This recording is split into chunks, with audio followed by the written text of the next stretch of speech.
Bienvenue à tous, ceci est le 10e chapitre de la série vidéo Crystal Clear Electronics. Dans ce chapitre, nous présentons le chapitre sur les bases de l'informatique du programme, en 4 vidéos séparées. L'accent sera principalement mis sur l'apprentissage des bases de la programmation, mais les spectateurs qui ont déjà des connaissances en programmation apprendront également beaucoup de nouvelles informations. Notre présentateur aujourd'hui est Szabolcs Palier, que vous avez peut-être déjà rencontré dans le chapitre Révision des mathématiques de base. Szabolcs, pourrais-tu te présenter aux nouveaux spectateurs? Je voudrais également souhaiter la bienvenue à tout le monde. Je suis Szabolcs Palier, enseignant en mathématiques et en physique à Szombathely, au lycée pratique LTE, János Bolyai. J'organise des cours depuis 4 ans maintenant, et je donne également des conférences aux étudiants lors de camps d'été. Je m'appelle Adam Szabolcs, ingénieur mécatronique certifié, co-auteur et éditeur du programme Crystal Clear Electronics. J'ai été impliqué dans la création des supports écrits depuis le tout début, et j'espère qu'ils seront utiles à un maximum d'entre vous. Adam, lors du dernier camp d'été, notre partie d'échecs a été interrompue, donc j'ai remis en place le jeu avec les positions actuelles. Veuillez faire quelques coups pendant notre présentation. D'accord, ça a l'air super. J'espère pouvoir te battre cette fois. Eh bien, nous verrons ça. Dans ce chapitre du programme, nous apprenons à connaître les bases de l'informatique, que nous commençons par une petite révision, et plus tard, nous avons appris les bases du langage de programmation C. À la fin de ce chapitre, nous serons capables de créer des programmes simples. Ceci ne sera pas exécuté dans un environnement de microcontrôleur, mais sur un PC pour plus de simplicité dans un environnement émulé.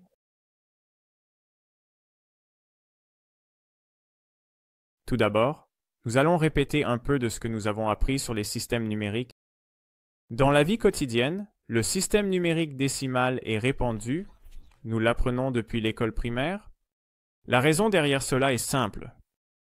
Nous avons 10 doigts, donc nous pouvons facilement compter et illustrer avec eux. D'un autre côté, dans le système informatique, le système numérique binaire est répandu car il est facile à mettre en œuvre. Les chiffres du système numérique décimal vont de 0 à 9 et leurs valeurs de position sont les puissances de 10. En mathématiques, il n'y a généralement pas de marque spéciale pour eux. Il n'y a pas de préfixe spécial pour eux non plus dans le langage de programmation C, donc nous pouvons les utiliser de la manière habituelle. Les chiffres utilisés pour le système numérique binaire sont 0 et 1, et leurs valeurs de position sont similaires à celles du système décimal. Ils sont à la puissance de 2. En mathématiques, cela est généralement noté par 2 en indice inférieur, donc le nombre est compris dans le système numérique binaire. Dans le langage C, le préfixe 0b sert à cela. Pour le système numérique de base 16, ou hexadécimal, en plus des chiffres de 0 à 9, nous utilisons également les lettres A, B, C, D, E, et F qui prennent des valeurs de 10 à 15. Les valeurs de position sont les puissances de 16. En mathématiques, l'indice inférieur est écrit. En mathématiques, on note généralement par 16 en indice inférieur que le nombre est compris dans le système numérique hexadécimal. En C, le préfixe 0x, destiné à indiquer les nombres hexadécimaux. Regardons un exemple ici aussi. Parfois, vous voudrez peut-être convertir d'un système numérique à un autre. Transformation depuis le système numérique de base 10. La conversion du système numérique décimal vers un autre système numérique peut également être effectuée par les méthodes apprises à l'école primaire en utilisant la division pour obtenir le nombre. Dans le système numérique binaire, les restes doivent être lus de bas en haut.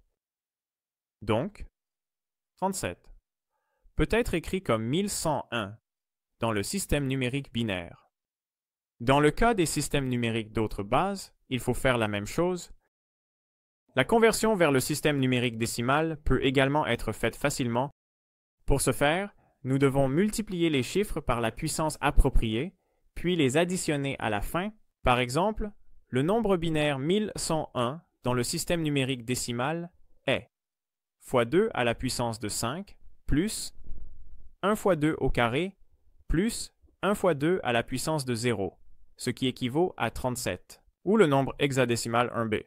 Converti en système numérique décimal, c'est 1 fois 16 à la puissance de 1, plus b fois 16 à la puissance de 0, ce qui est 11 fois 16 à la puissance de 0, ce qui équivaut à 27. Rappelons brièvement ce que nous avons appris sur les opérations logiques et l'algèbre booléenne. Nous pouvons exécuter des opérations avec des variables logiques. La plus simple d'entre elles est l'opération logique AND, qui attribue l'opposé à notre variable logique. Par exemple, si A est égal à 1, alors sa négation est égale à 0. Il existe d'autres types d'opérations qui peuvent être effectuées avec deux variables logiques. Par exemple, l'opération OU donnera 1 à notre variable logique si l'une des variables est égale à 1. Continue. Par exemple, si A est égal à 1 et B est égal à 0, alors A ou B est égal à 1. L'opération T, en revanche, n'attribue 1 à notre variable que si les deux variables sont égales à 1. Par exemple, si A est égal à et B est égal à 1, alors A et B sont égaux à 1. Nous utilisons les opposés ou les négatifs pour ces opérations, ce qui signifie que lorsque, par exemple, le résultat de l'opération ET donnerait 0, alors le non ET ou NAND donnera le négatif de cela, c'est-à-dire, nous obtenons 1. Une opération importante est le XOR, opération OU exclusif, qui assigne à notre variable 1 si seulement l'une des variables était à 1. Par exemple, A est égal à 1 et B est égal à 0. Alors A, X ou B sera 1. cela sera 1. Les opérations logiques. Les opérations logiques peuvent également être écrites sous la forme d'un tableau de vérité que vous pouvez voir dans la révision de la section mathématiques de base. Merci, Chaboltz. Cette révision a vraiment été utile. C'était bien d'entendre parler des systèmes numériques les plus couramment utilisés, mais pourriez-vous expliquer comment les ordinateurs gèrent ces nombres? Comment peuvent-ils les utiliser? Bien sûr, nous allons examiner cela dans le prochain sujet, la représentation des nombres. En informatique, les nombres sont généralement représentés dans un système numérique binaire, ce qui signifie les nombres 0 et 1. Les nombres naturels peuvent être facilement décrits en écrivant le nombre lui-même sous forme binaire. Mais que devrions-nous faire si nous voulons désigner des entiers négatifs?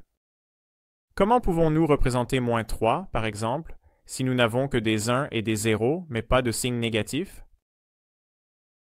Avant de répondre à cela, introduisons quelques-uns des concepts utilisés en technologie de l'information. En technologie de l'information, la plus petite ou élémentaire unité de données est le bit. Son nom vient de l'expression anglaise binary digit. Il peut représenter deux valeurs, 0 ou 1, qui peuvent logiquement être vraies ou faux, oui ou non. Mais nous pouvons aussi le considérer comme un signe représentant plus ou moins. Tout ce qui peut être décrit avec deux états peut être apparié. Le prochain concept important est le bit. Vous avez entendu plusieurs fois que 8 bits signifie un octet. Pourquoi est-ce si important? Parce que nous l'utilisons généralement comme l'unité de base de l'information numérique.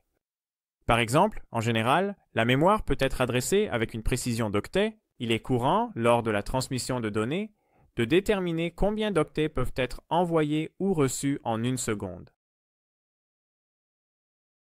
Et nos caractères sont également représentés en octets, c'est-à-dire 8 bits. Le problème du signe pour les entiers est résolu.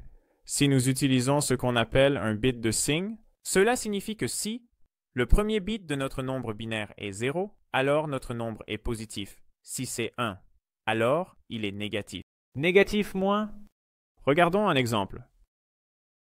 Bayedenola. 0B00001. Un bit de signe et des bits de données. Le bit de signe est 0, donc ce sera un nombre positif dont la valeur est indiquée par la séquence de 7 bits restants qui équivaut à 9, donc la séquence binaire 0B000001 représente 9. Regardons le nombre 0B01, soit 1, 0001001. Agissant comme le précédent, nous pouvons voir que cela signifiera -9. Que faire si on décrit une fraction? Comment on fait ça? Les fractions peuvent être décrites avec ce qu'on appelle l'arithmétique à virgule fixe. Cela signifie que la position de la virgule décimale, ou plutôt binaire, parce que nous sommes maintenant dans un système numérique binaire, est prédéfinie. La position du point. Par exemple, nous aimerions décrire 9,5. Avec une arithmétique à virgule fixe, cela signifie qu'elle se compose d'une fraction de 1 bit et de 4 bits pour la partie entière. Nous pouvons faire cela en prenant l'entier, c'est-à-dire 9. Nous avons vu qu'il apparaît comme pile 1. Je vais aussi regarder la partie cassée. Après cela, je vais aussi regarder la fraction de 0,5, ce qui est la puissance moins 1 de 2. Donc, je peux représenter 9,5 en tant que 0 base serial 11, où nous savons que le dernier bit est la fraction, car nous l'avons fixé à l'avance. Si nous voulions décrire le même nombre avec une partie fractionnaire de 2 bits, que obtiendrions-nous? La solution correcte est base serial en 10, car les deux derniers bits représentent la fraction. Mais nous n'avons besoin que de la puissance, moins 1 de 2, pas de la puissance moins 2 de 2, donc elle est remplacée par 0. Passons à autre chose. Que se passe-t-il si nous ne pouvons pas décrire le nombre que nous voulons représenter comme une fraction, mais seulement comme un nombre réel? La représentation des nombres réels au point de descente. La représentation des nombres réels est rendue possible par l'arithmétique à virgule flottante. Ainsi, nous sommes capables de couvrir une gamme beaucoup plus large qu'auparavant. Le nom de l'arithmétique vient du fait que la virgule décimale n'est pas à un endroit fixe, mais flotte. Et cela peut aller n'importe où. En stockant notre nombre dans ce format, de manière efficace. Cela signifie que notre chiffre variable est mis à l'échelle avec l'aide d'un exposant, où la base en technologie de l'information est généralement 2. Regardons un exemple ici, par exemple. Maintenant, choisissons 10 pour mieux comprendre et décrivons 300 avec différents exposants. Si je choisis l'exposant pour 1, alors cela ressemblerait à 30, fois 10 à la puissance 1. Et si nous le choisissons pour 2, alors 3 fois 10 au carré. Cela explique comment les nombres sont stockés en mémoire, mais que se passe-t-il si nous voulons stocker un nombre plus long que 8 bits, par exemple, un octet? Que pouvons-nous faire alors? Comment le processeur sait-il quel octet vient en premier et lequel vient ensuite? Bonne question. Et la réponse sera donnée en expliquant la définition de l'endianness. Nous avons appris que nos données sont stockées en octets dans la mémoire. Que se passe-t-il si nous voulons stocker des données composées de plusieurs octets? L'ordre des octets, ou endianness, déterminera où sera placé l'octet le plus significatif. Octet le plus significatif abrégé en MSB. Il existe essentiellement deux représentations courantes, Big Endian, Little Endian. Dans le cas des grands andins, c'est le principe du grand front qui prévaut, c'est-à-dire l'octet le plus significatif sera stocké à la plus basse adresse mémoire, tandis que dans le cas du Little Endian, l'octet le plus significatif sera stocké à la plus haute adresse mémoire. Par exemple, le nombre de 16 bits écrit en hexadécimal sera 0x1a2b. Nous aimerions stocker ce nombre en mémoire à partir de l'adresse 100, car nous pouvons adresser notre mémoire par octet. Mais pour stocker ce nombre, nous aurons besoin de deux adresses. Dans le cas du Big Endian, 0x1a sera stocké à l'adresse 100 et 0x2b à l'adresse 101. Dans le cas du Little Endian, ce sera exactement inversé. À l'adresse 100, ce sera 0x2b. Et l'octet le plus significatif ira à l'adresse supérieure, c'est-à-dire qu'il ira à l'adresse 101. Par exemple, l'importance de l'endianness peut être rencontrée lorsque le microcontrôleur communique avec un dispositif externe, car les données doivent être envoyées dans un ordre d'octets, tel que requis par le protocole de communication actuel. Merci beaucoup, Sabolch, pour cette brève révision. C'était une excellente façon de rassembler les concepts importants. Nous devons dire au revoir pour l'instant. C'était la première vidéo du 10e chapitre du programme Crystal Clear Electronics. Dans la prochaine vidéo, nous plongerons dans le monde de la programmation, y compris les bases du langage C, et les fondations de nos connaissances en programmation de microcontrôleurs,